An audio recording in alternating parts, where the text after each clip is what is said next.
Rahayu, bisa dipanggil dengan Bunda Ayu.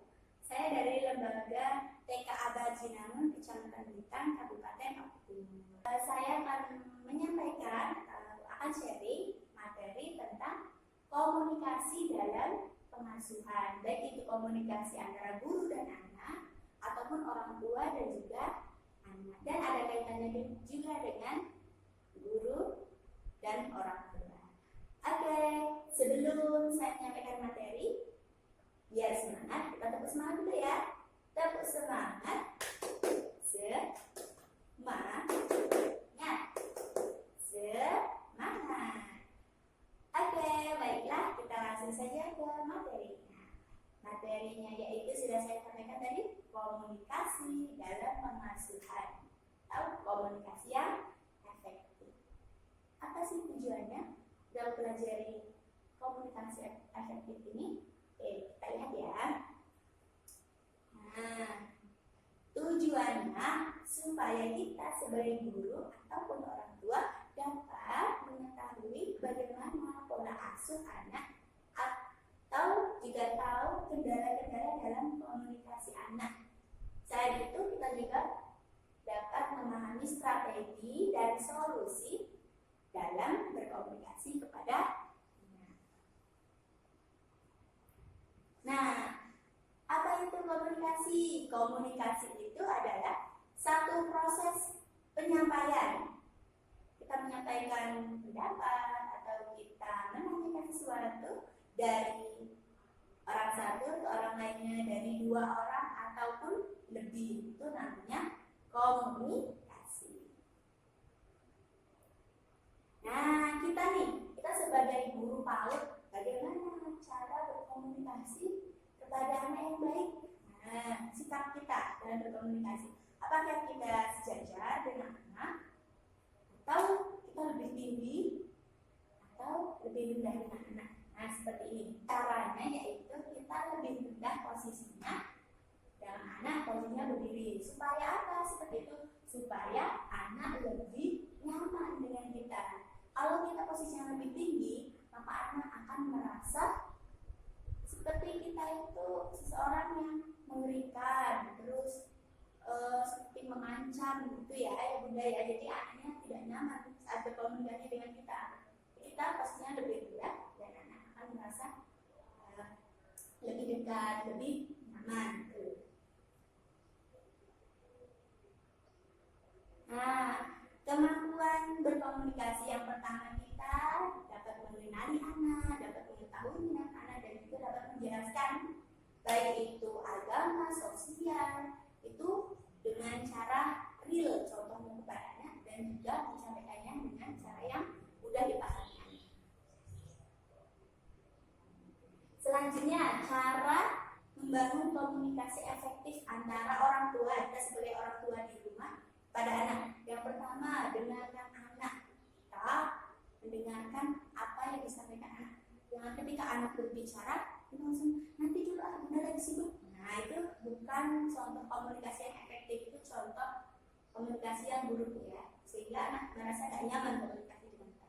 Yang pertama, dengarkan anak dulu. Yang kedua, pandang wajah anak, nggak sibuk dengan HP-nya sendiri ya, yang sibuk. Tapi kita letakkan dulu handphonenya, tinggal dulu pekerjaannya. Sebentar kita dengarkan anak, pandang wajah anak. Yang ketiga, berikan waktu kepada anak untuk merespon. Lalu bahasa sederhana dan jelas. Jadi ketika kita berbicara dengan anak, itu menggunakan kata bahasa atau kata yang sederhana yang jelas untuk dipahami anak. Selanjutnya, ajak anak berdiskusi. Jadi tidak hanya kita yang memberikan nasihat dulu, tapi tidak memberikan kesempatan kepada anak untuk berbicara. Itu kurang bagus ya Bunda. Jadi ajak anak berdiskusi. Apa mau kita, pendapat kita apa, pendapat anak. Terus berikan kata-kata motivasi. Anak akan lebih percaya diri, lebih semangat, lebih jadi anak yang ceria kalau kita sering memberikan motivasi. 3 hal yang mencegah stunting. Yang pertama, perbaikan pola makan. Yang kedua yaitu pola asuh di sekolah maupun di rumah. Itu apakah efektif ataupun tidak, itu mempengaruhi stunting. Yang ketiga, perbaikan sanitasi Nih, pola asuh dan status gizi dipengaruhi. Selain orang tua, kita sebagai guru tahu pola asuh, tahu pola makan yang sehat, kita juga mengedukasi kepada anak supaya anak juga tahu cara hidup bersih. Nah, benar ini juga sering terjadi. Orang tua itu menganggap anaknya tidak kenyang. Kalau anaknya sudah kenyang, itu sudah aman. Padahal tidak semua makanan itu bergizi. Jadi ada makanan yang itu memang membuat kenyang, tapi tidak bergizi. Itu harus diperhatikan. Apakah itu mengandung karbohidrat, protein, mineral, ataupun vitamin. Nah, ini ada 3 jenis pola asuh. Yang pertama, otoriter. Otoriter ini biasanya orang tua sangat ketat, tidak pernah memberikan anak kesempatan, tidak pernah memberikan kesempatan kepada anak untuk menyampaikan pendapatnya. Itu otoriter. Yang kedua, ada permisif. Permisif itu membebaskan, begitu saja anaknya dibebaskan. Kalau yang otoriter tadi, anak tidak bisa berkutik, tidak bisa menyampaikan keinginannya, tidak bisa menyampaikan pendapatnya. Sedangkan kalau yang permisif ini benar-benar bebas, anak dilepas tanpa aturan, tanpa perhatian, itu namanya pola asuh permisif. Bagus tidak ya udah otoriter dan juga permisif ini? Bagus ya? Tidak, karena anak itu butuh yang namanya aturan, butuh juga namanya perhatian, tapi juga butuh dengan kebebasan. Nah, jadi ada pola asuh yang ketiga, yaitu demokratis. Nah, di pola asuh demokratis ini anak diajak berdiskusi, terus anak diberikan bimbingan, anak diberikan aturan, tetapi juga diberikan kebebasan. Jadi misalkan dalam keluarga itu keluarga itu ada ayah, ibu, anak itu kumpul jadi satu, ngobrol bareng-bareng, berdiskusi peraturan yang harus ditaati, tapi ada juga kebebasan. Dalam diskusi ini anak bebas mengeluarkan pendapat-pendapatnya. Itu namanya pola asuh demokratis. Nah, ini komunikasi antara guru dan anak. Ketika kita sebagai guru berbicara kepada anak itu tidak tergesa-gesa, karena anak akan sulit memahami apa yang kita sampaikan, apa yang kita omongkan. Anak akan sulit memahami kalau kita ngomongnya belibet cepat gitu. Yang kedua, membaca bahasa tubuh anak. Ini moodnya sedang bagus atau moodnya sedang buruk, itu harus dipahami terlebih dahulu sebelum kita ajak ngobrol. Nah, gitu ya. Ketiga, mendengarkan perasaan anak. Nah, kalau dia sedang nangis, ibu, gitu. Kita dengerin nggak? Langsung dipatahkan, nanti dulu. Ya. Ketika mendengarkan perasaan anak. Yang keempat, mendengarkan aktif. Setelah kita mendengar, nggak cuma didengerin aja, tetapi direspon. Yang kelima, tentukan masalah siapa. Gunakan pesan singkat. Jadi di sini itu yang jelas komunikasi antara guru dan juga anak itu harus aktif. Kita anak menyampaikan perasaannya, kita mendengarkan, selain mendengar kita juga merespon. Itu yang dinamakan komunikasi efektif, atau kita sebagai guru menjadi pendengar yang aktif. Nah, ada 12 banyak gaya atau kesalahan dalam berkomunikasi. Kita sebagai orang dewasa harus sebagai guru, sebagai orang tua. Yang pertama, banyak yang terjadi memerintah anak, terus menyalahkan, meremehkan, membanding-bandingkan, mengecap, melabeli anak. Kamu ini nakal, kamu ini buruk, kamu ini. Apalagi, bila banyak sekali ya ditemuin di lapangan ya, itu sangat-sangat tidak bagus, itu termasuk kesalahan fatal yang sudah terlanjur menjadi kebiasaan. Dan itu mulai dari diri kita sendiri harus dilepaskan kebiasaan. bunda ya.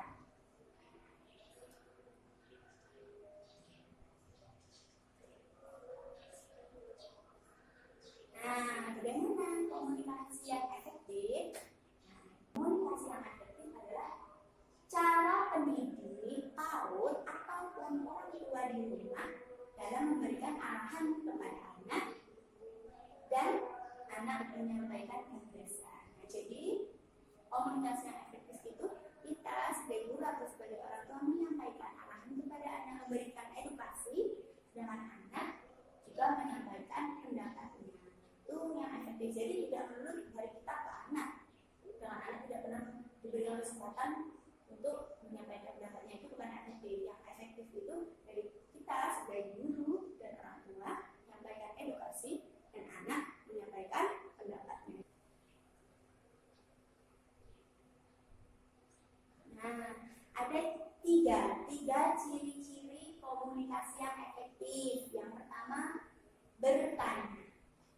Kita rajin-rajin bertanya kepada anak, jadi anak akan terbiasa. Yang kedua yaitu terbuka.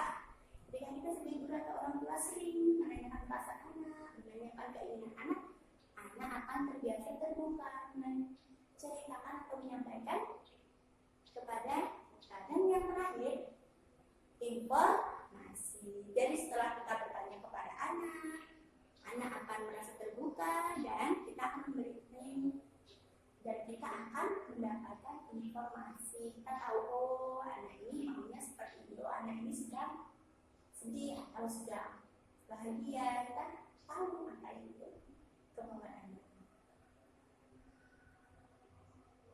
Nah, ada langkah-langkah praktis yang bisa dilakukan ini antara guru dan juga orang tua di rumah. Yang pertama, informasi tentang jadwal kegiatan, kunjungan ke rumah, atau menyesuaikan kebiasaan keluarga, melibatkan orang tua dalam parenting. Parenting ini sangat penting ya bunda ya. Jadi dengan adanya parenting, maka orang tua yang tadinya belum tahu bagaimana cara pola asuh yang baik di rumah, itu ketika ada kegiatan parenting, kita edukasi, guru sama-sama sharing ya, edukasi kepada orang tua, maka ini akan menimbulkan efek yang bagus gitu pola asuh orang tua kepada anak di rumah.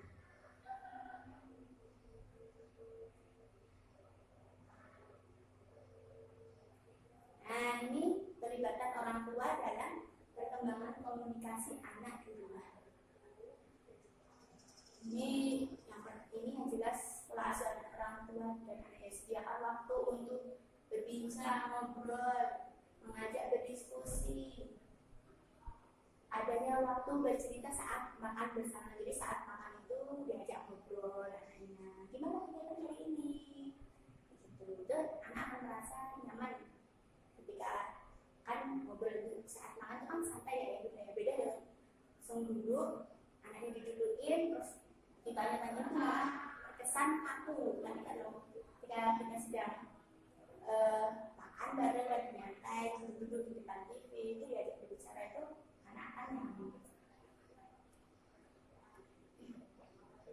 Nah, bagaimana peran orang tua dalam komunikasi yang efektif? Jadi pendengar aktif, gimana sih pendengar aktif? Yang pertama, mendengarkan masalah anak. Ketika anak sedang ada masalah, pasti dia ibu-ibu atau ayah-ayah gitu. Itu kita dengerin, ya, menerima perasaan anak. Ketika anak dapat sedih, yang dilarang, kenapa nangis? Itu bukan, kenapa nangis? Itu ditanya. Kita bisa terima dulu dan tanyakan kenapa gitu. Memahami perasaannya. Jadi ya anak sangat dilarang, tapi dari silakan kalau anak mau nangis boleh nangis, lalu tanyakan apa yang menyebabkan dia menangis. Nah, ini maksud setelah dia ketika nangis kita tanya kenapa, kita akan tahu oh maksudnya seperti ini, dia kenapa. Terus melalui kontak mata, jadi matanya itu aku juga kayak fokusnya kemana gitu, kita ngomongnya anaknya gimana, kita ngomongnya kemana. Terus tatap matanya fokus dan tatapannya itu bukan tajam gitu ya bunda ya, itu tatapan yang membuat anak. Terus posisi tubuh anak di nada suara yang tepat. Nah ini nada suaranya ini tidak dengan nada yang tinggi. Kalau dengan nada yang tinggi, anak akan merasa takut atau tidak nyaman.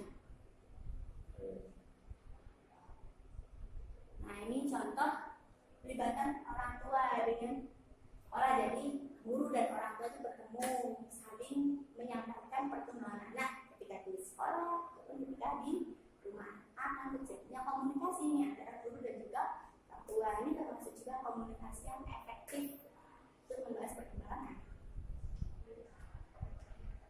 Nah ini contoh komunikasi antara guru dan orang tua dan juga anak, ini saling mendukung ya.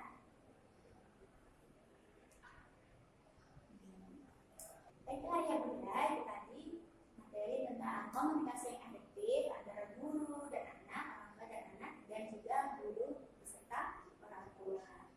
Nah, kita sebagai guru dan juga orang tua tidak ada yang sempurna ya Bunda ya. Jadi kita sebagai guru, sebagai orang tua berusaha untuk terus lebih baik lagi dalam memberikan pengasuhan pada anak.